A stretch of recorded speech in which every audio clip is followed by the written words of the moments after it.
কবি নজরুলের জীবনে দুজন নারীর উপস্থিতি খুব গভীরভাবে লক্ষ্য করা যায়। একজন নার্গিস, আরেকজন হলেন প্রমীলা। একজন চাঁদ তো অন্যজন নীল সরোবর। বিবাহের প্রথম দিনই কবি নার্গিসকে ছেড়ে কুমিল্লা থেকে চলে গিয়েছিলেন। চলে যাবার যথেষ্ট কারণ ছিল সেটা এখানে আলোচ্য নয়। কবি চলে যাওয়ার পরে নার্গিস কিন্তু তাকে মাঝে মধ্যেই চিঠি লিখতেন, কিন্তু সেই চিঠিগুলির উত্তর তিনি দিয়েছিলেন দীর্ঘ 15 বছর পর। তিনি নার্গিসকে ঠিক কতটা ভালোবাসতেন সেসব ব্যক্ত করলেন এক আবেগঘন চিঠিতে। শোনাচ্ছি নার্গিসকে লেখা কবি নজরুলের সেই প্রথম আর শেষ চিঠি। কল্যাণী আসু, তোমার পত্র পেয়েছি সেদিন নববর্ষার নবসিক্ত প্রভাতে। মেঘমেদুর গগনে সেদিন অনন্ত ধারায় বাড়ি জড়ছিল। 15 বছর আগে এমনই এক আষাঢ়ে এমনই এক বাড়ি ধারায় প্লাবন নেমেছিল। তা তুমি হয়তো স্মরণ করতে পারো। আষাঢ়ের নবমেঘপুঞ্জকে আমার নমস্কার। এই মেঘদূত বিরহী পক্ষের বাণী বহন করে নিয়ে গিয়েছিল কালিদাসের যুগে, রেবা নদীর তীরে, মালবিকার দেশে, তার প্রিয়ার কাছে। এই মেঘপুঞ্জের আশীর্বাণী আমার জীবনে এনে দেয় চরম বেদনার সঞ্চার। এই আশার আমায় কল্পনার স্বর্গলোক থেকে টেনে ভাসিয়ে দিয়েছে বেদনার অনন্ত স্রোতে। যাক, তোমার অনুযোগের অভিযোগের উত্তর দিই। তুমি বিশ্বাস করো, আমি যা লিখছি তা সত্য। লোকের মুখে শোনা কথা দিয়ে যদি আমার মূর্তির কল্পনা করে থাকো, তাহলে আমায় ভুল বুঝবে, আর তা মিথ্যা। তোমার ওপর আমি কোনো জিঘাংসা পোষণ করি না, এ আমি সকল অন্তর দিয়ে বলছি। আমার অন্তর্যামী জানেন তোমার জন্য আমার হৃদয়ে কি গভীর ক্ষত, কি অসীম বেদনা।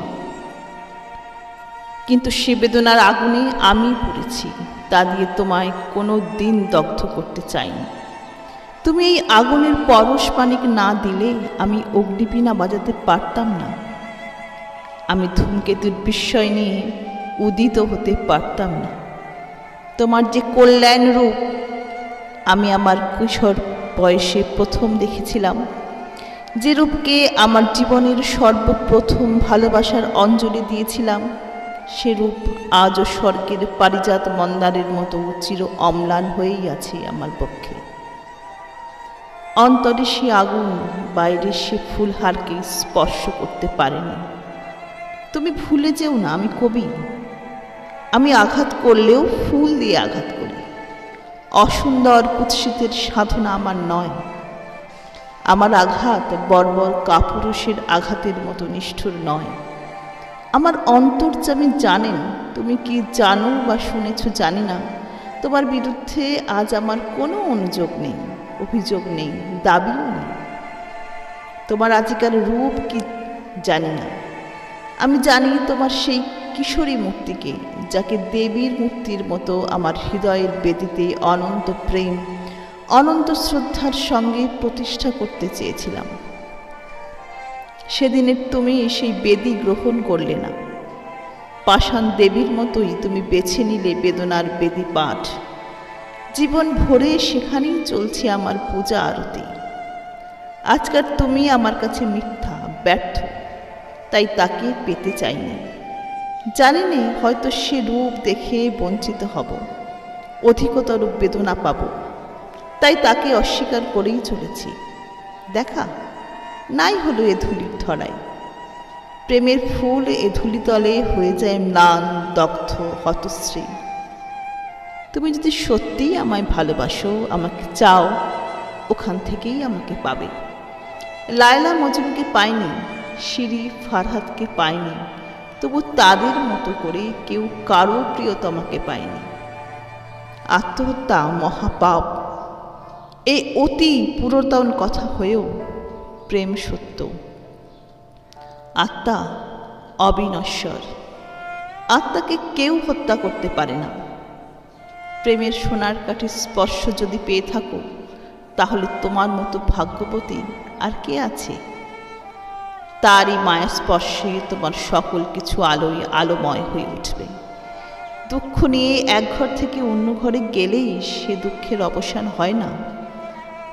মানুষ ইচ্ছা করলেই সাধনা দিয়ে, তপস্যা দিয়ে ভুলকে ফুল রূপে ফুটিয়ে তুলতে পারে। যদি কোনো ভুল করে থাকো জীবনে, এই জীবনেই তাকে সংশোধন করে যেতে হবে, তবেই পাবে মুক্তি, তবেই হবে সর্বদুঃখের অবসান। নিজেকে উন্নত করতে চেষ্টা করো, স্বয়ং বিধাতা তোমার সহায় হবেন। আমি সংসার করছি, তবু চলে গেছি এই সংসারের বাধাকে অতিক্রম করেই ঊর্ধ্বলোকে। সেখানে গেলে পৃথিবীর সকল অপূর্ণতা, সকল অপরাধ ক্ষমা সুন্দর চোখে পরম মনোহর মূর্তিতে দেখা যায়। হঠাৎ মনে পড়ে গেল 15 বছর আগের কথা। তোমার জ্বর হয়েছিল। বহু সাধনার পর আমার তৃষিত দুটি কর তোমার শুভ্র ললাট স্পর্শ করতে পেরেছিল। তোমার তপ্ত ললাটের স্পর্শ যেন আজও অনুভব করতে পারি। তুমি কি চেয়ে দেখেছিলে? আমার চোখে ছিল জল, হাতে সেবা করার আকুল স্পৃহা, অন্তরে শ্রী বিধাতার চরণে তোমার আরোগ্য লাভের জন্য করুণ মিনতি। মনে হয় যেন কালকের কথা। মহাকাল যে স্মৃতি মুছে ফেলতে পারলেন না। কি উদগ্র অতৃপ্তি, কি দুর্দামনীয় প্রেমের জোয়ার সেদিন এসেছিল। সারা দিন রাত আমার চোখে ঘুম ছিল না। যাক, আজ চলেছি জীবনের অস্তমান দিনের শেষ রশ্মি ধরে ভাটা স্রোতে। তোমার ক্ষমতা নেই সে পথ থেকে ফেরানোর, আর চেষ্টাও করো না। তোমাকে লেখা এই আমার প্রথম ও শেষ চিঠি হোক। যেখানেই থাকি বিশ্বাস করো, আমার অক্ষয় আশীর্বাদ কবচ তোমায় ঘিরে থাকবে। তুমি সুখী হও, শান্তি পাও, এই প্রার্থনা। আমায় যত মন্দ বলে বিশ্বাস করো, আমি তত মন্দ নই, এই আমার শেষ কৈফিয়ত। ইতি নিত্য শুভার্থী নজরুল ইসলাম।